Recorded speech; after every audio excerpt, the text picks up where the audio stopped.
नमस्कार साथियों, बदला प्लेटफॉर्म में आपका स्वागत है। वरिष्ठ अध्यापक प्रथम प्रश्न पत्र सामान्य अध्ययन, जिसमें अपन स्टडी कर रहे थे राजस्थान का एकीकरण। सभी 7 ही चरण अपन ने कंप्लीट किए थे और कल कुछ स्पेशल नोट भी अपन ने देखा था, जैसे कि सभी राजधानियां हैं, राज्य प्रमुख हैं, उद्घाटनकर्ता, प्रधानमंत्री, ये सभी अपन ने ट्रिक के माध्यम से लर्न किया था। और कुछ स्पेशल नोट भी देखे थे कि जैसे 1 नवंबर 1956 को राज्य प्रमुख का पद समाप्त कर दिया गया, राज्यपाल का पद सृजित हुआ। प्रथम राज्यपाल थे गुरुमुख निहाल सिंह। राजस्थान शब्द का सर्वप्रथम प्रयोग कौन से मतलब एकीकरण के कौन से चरण में हुआ, संवैधानिक मान्यता किस चरण में मिली, तो ये सब अपन ने स्पेशल नोट कल कंप्लीट किए थे। आज कुछ स्पेशल नोट और देखने हैं अपन को, तो देखते हैं स्पेशल नोट नंबर 1 कि बांसवाड़ा का जो शासक था राजस्थान के एकीकरण के समय, इस चंद्रवीर सिंह ने विलय पत्र पर हस्ताक्षर करने के दौरान क्या कहा था कि मैं अपने डेथ वारंट पर हस्ताक्षर कर रहा हूँ। ये किसने कहा? बांसवाड़ा का शासक चंद्रवीर सिंह। डायरेक्ट ये क्वेश्चन बना था कि राजस्थान के एकीकरण के समय किसने कहा था कि मैं अपने डेथ वारंट पर हस्ताक्षर कर रहा हूँ, तो बांसवाड़ा का चंद्रवीर सिंह। डायरेक्ट क्वेश्चन आया हुआ है ये। भरतपुर और धौलपुर को भाषाई आधार पर यूपी में मिलाया जा रहा था, लेकिन भारत सरकार के जो सचिव वीपी मेनन ने जनता का विचार जानने के लिए डॉक्टर शंकर देव व्यास समिति का गठन किया और इस समिति की सिफारिश पर भरतपुर और धौलपुर को राजस्थान में मिलाया गया। अब राजस्थान को बी श्रेणी का दर्जा दिया गया, अजमेर मेरवाड़ा को सी श्रेणी में रखा गया। अब बी श्रेणी और सी श्रेणी क्या होती हैं? एक होती है ए श्रेणी। ए श्रेणी का मतलब होता है कि जो जिस चीज़ में जिस स्थिति में है उसको यथा स्थिति में ही रखा जाए, तो उसको रखा ए श्रेणी में। जबकि बी श्रेणी में राजस्थान को रखा ऐसे राज्य जिनका निर्माण एकीकरण से हुआ था। राजस्थान का निर्माण एकीकरण से हुआ तो उसको रखा सॉरी बी श्रेणी में।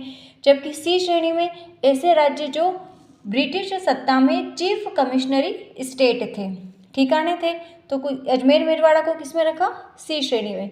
तो ये अपन को थोड़ा सा ध्यान में रखना है। यहाँ से भी क्वेश्चंस बना है। और राजस्थान में सर्वाधिक जो प्रीवी पर्स थे वो मेवाड़ रियासत को मिले थे 20 लाख। मेवाड़ के महाराणा भूपाल सिंह की कुछ शर्तें थी राजस्थान की में सम्मिलित होने के लिए कि इन रियासतों के में, तो सबसे जो सर्वाधिक प्रीवी पर्स थे वो मेवाड़ रियासत को मिले 20 लाख।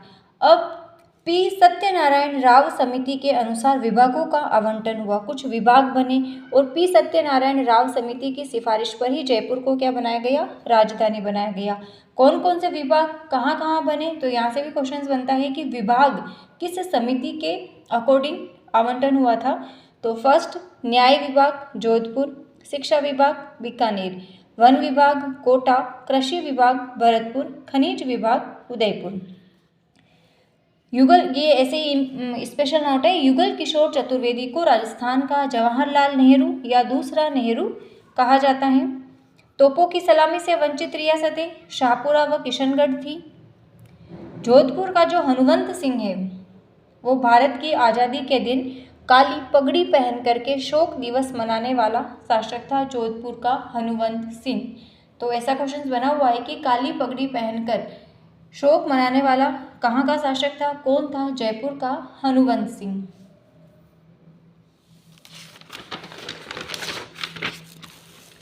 अब एकीकरण अपना कंप्लीट है। राजस्थान का एकीकरण बहुत ही अच्छे से और छोटी छोटी वीडियो के माध्यम से अपन ने कंप्लीट किया है। अब आगे देखना है कि एकीकरण के समय प्रमुख रियासतें कौन थी और उनके शासक कौन थे। यहाँ से डायरेक्ट क्वेश्चंस बनता है, तो कुछ इंपॉर्टेंट रियासतें और उनके शासक अपन देख लेते हैं 1 मिनट में। तो क्रम संख्या, रियासत और शासक। मेवाड़ में भूपाल सिंह, मारवाड़ में हनुवंत सिंह, जयपुर में सवाई मानसिंह द्वितीय, बीकानेर में शार्दुल सिंह, कोटा भीम सिंह, धौलपुर उदयभान सिंह, सिरोही अभय सिंह, शाहपुरा सुदर्शन देव, भरतपुर ब्रजेंद्र सिंह, अलवर तेज सिंह, करौली गणेशपाल देव, बांसवाड़ा चंद्रवीर सिंह, डूंगरपुर लक्ष्मण सिंह, प्रतापगढ़ प्रताप सिंह, झालावाड़ हरीश बहादुर, बूंदी बहादुर सिंह, किशनगढ़ सुमेर सिंह और जैसलमेर रघुनाथ सिंह।